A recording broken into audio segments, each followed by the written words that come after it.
main focus was to raise her children, and she no longer trusted anyone to come in and take care of us.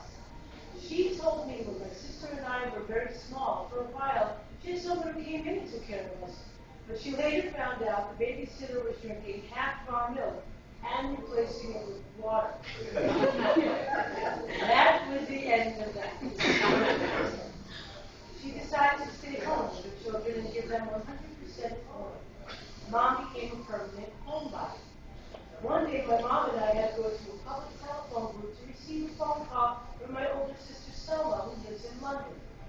We got to the phone booth, and while we were waiting, a young lady by the name of Rose, who I knew, saw me and stopped to say hello. She asked how I was doing, and I replied I was doing well. I immediately introduced her to my mom. She acted quite surprised at meeting my mom, whom she had not met before. She turned and asked, "Where have you been hiding your mom? Your mom is so beautiful." She only saw my mom's outer beauty at that moment, but throughout the years she got to know my mom's inner beauty as well. My boyfriend Danny and I were becoming serious, so I thought it was time to introduce him. My dad was very strict, so I was nervous and afraid of what he might say or do.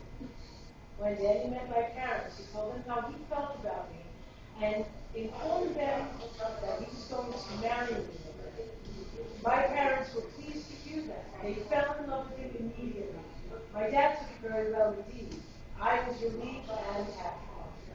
Danny was well-mannered and very respectful. He was definitely the one.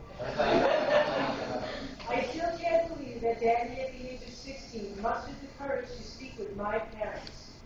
Mom and Dad were very much in awe of his bravery. He certainly was a courageous young man. What a guy.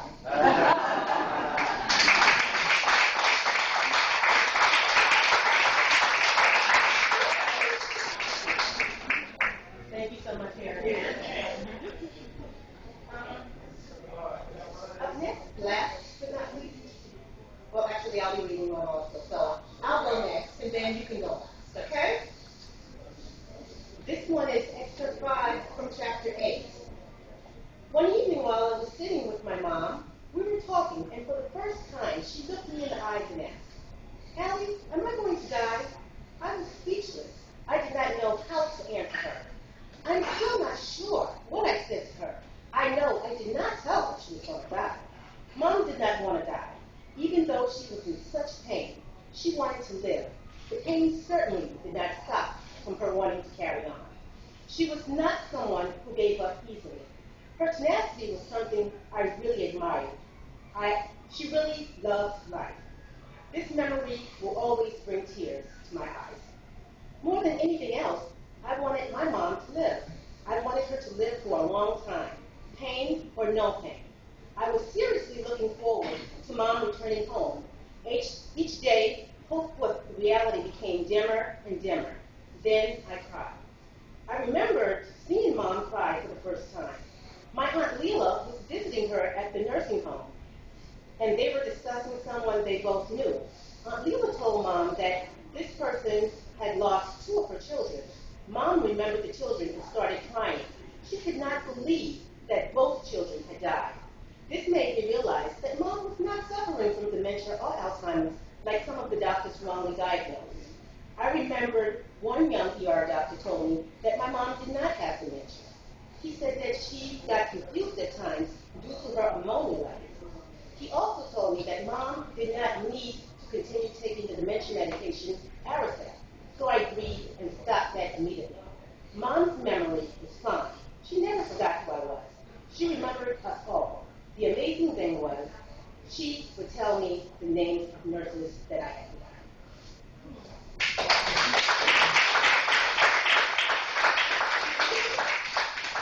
And like I said, last but not least, we have Linda LeBron. Thank you. From chapter 9, my thoughts are with Mom. At approximately 1 a.m. in the early morning of May 7, 2006, a female doctor called me at home. She told me that they were doing all they could, but that it did not look good. And she suggested that we return to the hospital and wait. My husband and I got ready and went to the hospital. We could not believe it was Mom lying there. Mom's body had blown up to almost 350 pounds, more than twice her size. Doctor, what on earth was happening to my mom? He explained to us that Mom was not passing out any fluids and she was bleeding internally. So it caused her body to expand continuously. My goodness, I replied. Why did this have to happen to my mom? Mom looked as if she was about to explode at any moment. I went out to the waiting room and called everybody I could get a hold of to tell them about Mom's condition.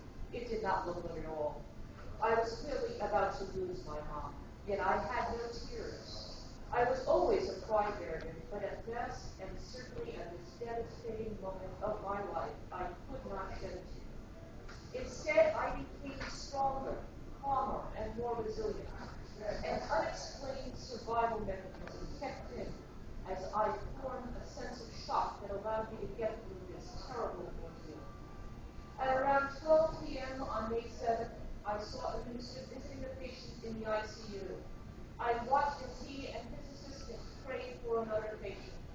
The moment I saw him, my brain went into overdrive. I instantly thought that maybe I could ask him to pray for my mom. I had to leave the room at the time, but when I returned, I noticed he was just about to leave. I said to myself, thank God, now is the time for me to ask. There was a lady with them, and I walked over to her and asked if her minister would pray for my mom. She did not hesitate to ask the minister, who immediately walked right over to my mom's bed and prayed for her. God is good. That moment was a very special one for me.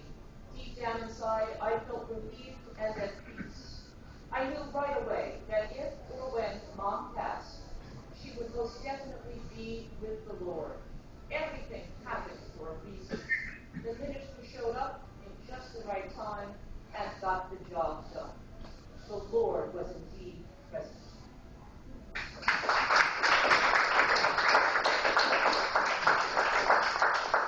Thank you so much for that. And before we have a word from Alexia, I must tell you that she sold her very first book over in London. And actually, someone said, greetings, Alexia. It's a lovely day here. I hope your book launch party goes well. I am so enjoying reading your book. It reminds me of The Color Purple. I would love to see it made into a film. That would be great. All the best to you. And that's from Boulder Simmons. Okay. And now we'll have words from the lady of the hour, Alexia Frasier.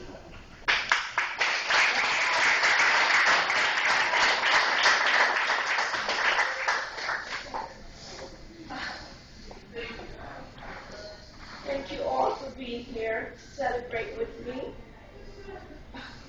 Your support is greatly appreciated.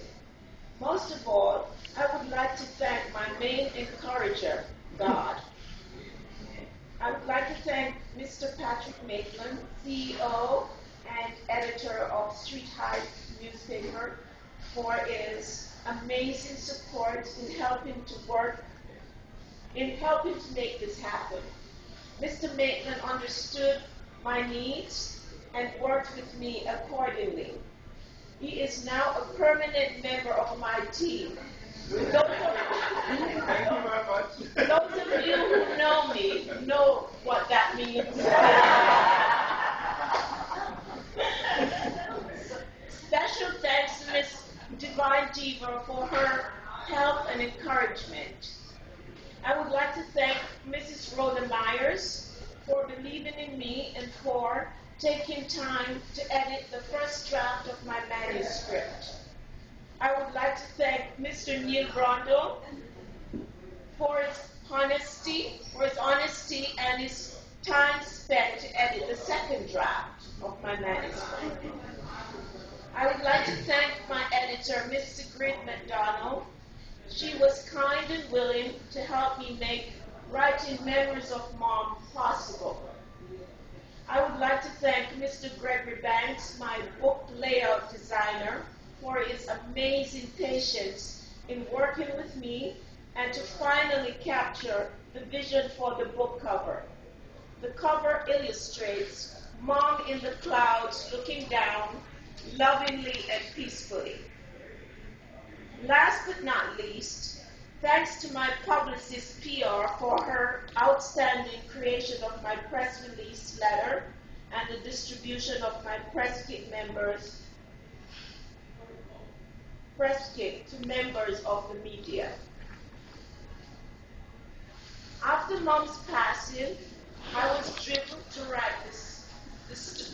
her story. I just had to be told. It just had to be told, and I felt compelled to share it with the world. I believe Mom had a lot to do with this. I did not plan this. It just happened. God gave me the strength and desire to continue to the end, and I will always thank Him. Writing a book is said to be easy, is the easy part, writing. Selling is believed by some to be the hardest. I will do what I did with writing. Leave it to the Master. I have told Him what I need, and now it's in His hands. I have included information to help those who like to write a book or to complete a book that's already started. It's all in the book. Okay, from this amazing accomplishment, I would like to should be wearing my glasses, right?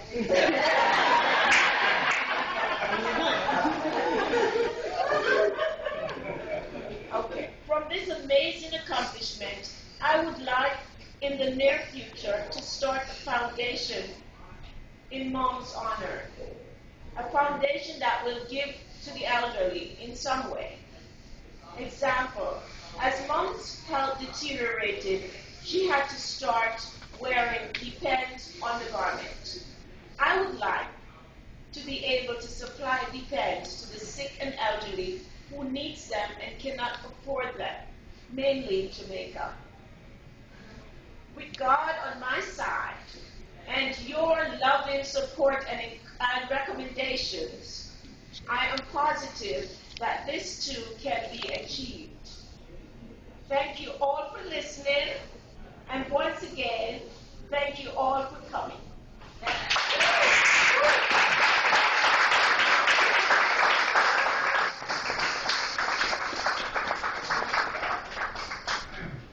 So do you want to take any questions, or anybody want to give any remarks?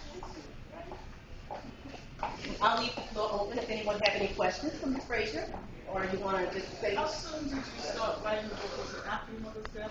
Yeah, it was after. Soon after? No, he died in 06, I started in 09.